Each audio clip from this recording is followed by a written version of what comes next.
This has been a highly requested video for pretty much a good part of the year, where you have wanted to see a jewelry photography tutorial, and well, today is the day. So to kick things off, I want to introduce you to the gorgeous pieces that we're going to be using in today's tutorial. So for me, not only do I get inspired by the products themselves, the branding, the color palette, what the brand stands for and their personality, but it also helps if I genuinely actually love the products and if I think that they are high quality. I am a huge fan of gold minimal jewelry, and I'm really excited to show you the pieces that we're going to be using in the behind the scenes tutorial today. This video is sponsored by Ana Luisa, and there are many reasons why I absolutely adore this brand.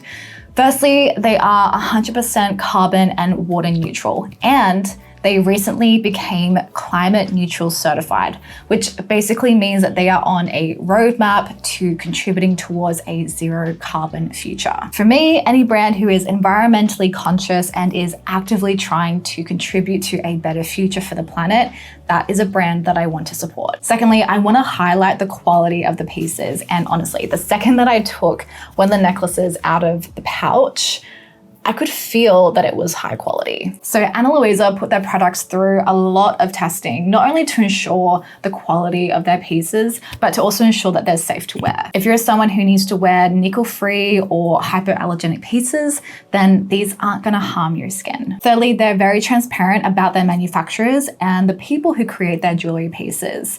There's some really great information on their website about who they work with and the process that Ana Luisa go through to vet their partners to ensure that they share the same values. And finally, they have some really nice pieces on their website, which are also affordable. It was very hard to choose which pieces to go with to show you for this tutorial, but I actually lost one of my gold necklaces when I was in Tasmania earlier this year. It was one that I wore so often. It was really sad to lose it. So I went with two of the gold necklaces, and honestly, I wear one of these every single day. I'm absolutely obsessed. It just kind of adds that like little bit of luxury to your day, I think. So if you are in the market for some new pieces and you want to support a brand who is climate conscious and doing incredible things in that space, you can use my code Campeanu10 for 10% off, and I'll pop the link in the description box below for you as well. Now let's dive into the behind the scenes of how I created these images here.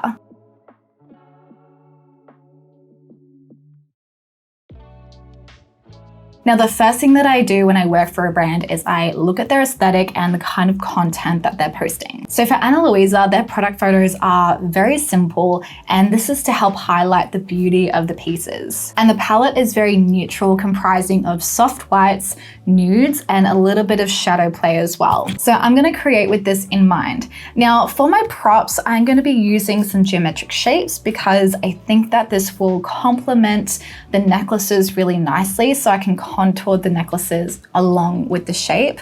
I'm going to be using some glassware to create some shadow play, and also some fabric as well for the ring. I feel like with jewelry photography, the more minimal you can go, the better. Otherwise, if you use too many props, it can be quite distracting. Now, the first thing I want to highlight is the lens that we're going to use for this tutorial. This is a Canon L series 100mm macro lens. And when you're doing jewelry photography, it's really good to use a macro because you're going to get a more crisp and sharp image. I have shot jewelry on my 24 to 70mm and it just doesn't give the same effect. So this one retails for about 1400 Australian, worth every penny. So for this scene, I'm going to be using my Moodlier geometric prop here. And the idea is to contour the prop with the necklace. And I want to keep this fairly simple because we've got a really beautiful design of this gold chain, and we want to highlight that design. So I'm just going to just like move it with my fingers along the wavy points of the prop and try and get it as even as possible.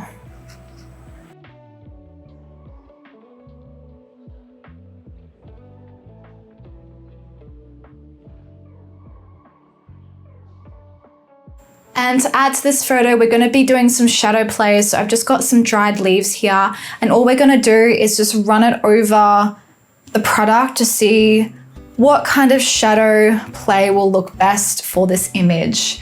And I've got a hard light on the left here as well, which is allowing me to get that really beautiful shadow. And so the closer I hold this to my scene, the more crisp and defined the shadow, and the further away that I bring it, it's just going to soften it right up and create a different kind of look. But this is a really great and easy way to make jewelry stand out. So this is what the setup looks like from afar. I'm using a little contraption called a helping hand to hold up these dried flowers, which is giving off a really beautiful shadow on the piece. We've got our camera here on a tripod. I'm using strobe. The lights are just on continuous so that you can see what I'm filming. We've got a hard light on the left. Make sure when you're doing jewelry photography, you invest in white foam boards. This is going to help with your reflections, and you just need to position these according to your scene and your light. We then have another light up here, an FV150, and then my camera on a tripod with my 100mm lens.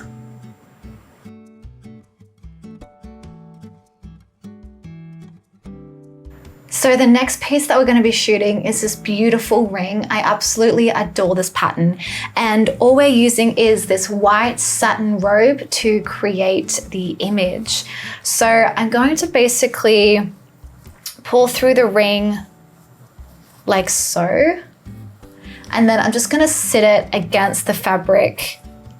Just bring that out a little bit, flare it out. Now, I'm not even going to do any shadow play with this. I think that the way this sits on the fabric is going to be enough, because we don't want to distract from this pattern that we have here. So the simpler, the better with this product.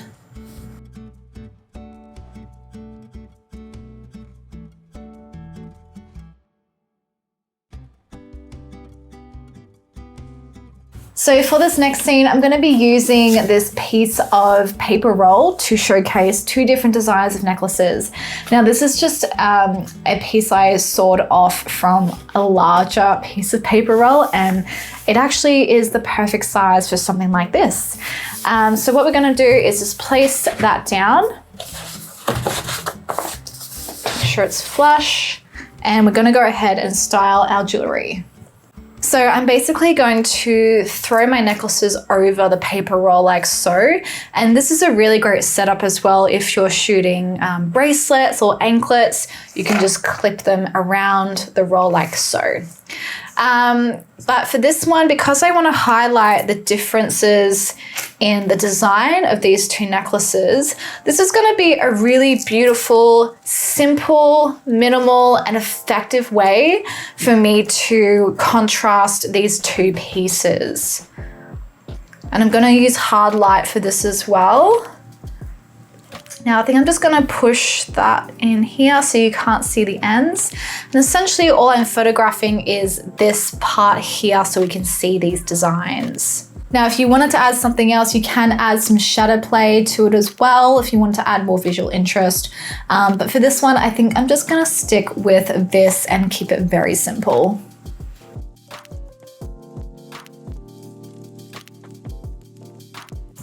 For this scene, I'm going to be using some foam blocks here to create the look. I'm going to be styling with the 3 different pieces. And so I just want to create a little bit of like a step design here to make them stand out. I honestly just absolutely adore these pieces. I think like I hold them and the quality feels really, really good. So absolutely adore them. So I'm just going to make sure that's laying flat and just bring that out a little more there, like so. I'm going to pop that ring in there. Just like do that. Cool. I'm going to bring in this other one here. And I want to give this a slight curve, just so we can like contour that ring a little bit. Make sure the design is flat. And I'm gonna bring in this glass, this glass that I have. This was from an op shop, and I'm gonna place it on this side here. So what that is gonna do is create a really beautiful shadow on my scene. And because we've got these little grooves in the glass here, it's just gonna add a little bit more visual interest as well to that shadow. All right, now let's have a look at our lighting really quickly. So this is what our scene looks like from afar, and I've actually lowered that light on the left so that we get a longer shadow on our scene. And it's such a beautiful scene. I absolutely love it. I still have this one up here on the right with the softbox that hasn't moved the whole time I've been shooting. And I just adore that shadow pattern there. So I'm going to run you through quickly how I do a basic color grade in Lightroom on these images. I've already gone through and selected the ones that I want to edit. For these ones here, because I've got a couple that look exactly the same, I've actually taken the photos at different depths of focus so that more of the chain is in focus in the final photo. If you want to see how I focus stack these inside of Photoshop, that tutorial is inside my online course, Become a Brand Photographer. But let's get started. Firstly, the white balance is a little off. So I'm going to take my eyedropper tool here, and I'm just going to basically put it over the whitest area. So these numbers that you see RGB, you want these to be roughly the same so that it's gonna basically pick a really nice neutral zone. So I'm gonna click there, and as you can see, it already looks better. Now I'm gonna bring my highlights down. We're gonna add some contrast. I don't do too much inside of Lightroom because I just think Photoshop has so many more amazing tools that makes a photo look better. So I just do something very, very basic when I edit my product photos. I like to bring the texture all the way up because it does add a little bit more sharpness to the image. So as you can see, this is where we've got the image in focus. It's so crisp. This is the 100mm macro lens. It is an amazing lens. And also these little bits here with the reflection, we can also fix those in Photoshop to make them look like this, this gold part here. So I will fix those as well. I'm just gonna play with my clarity, bump that up and increase my dehaze.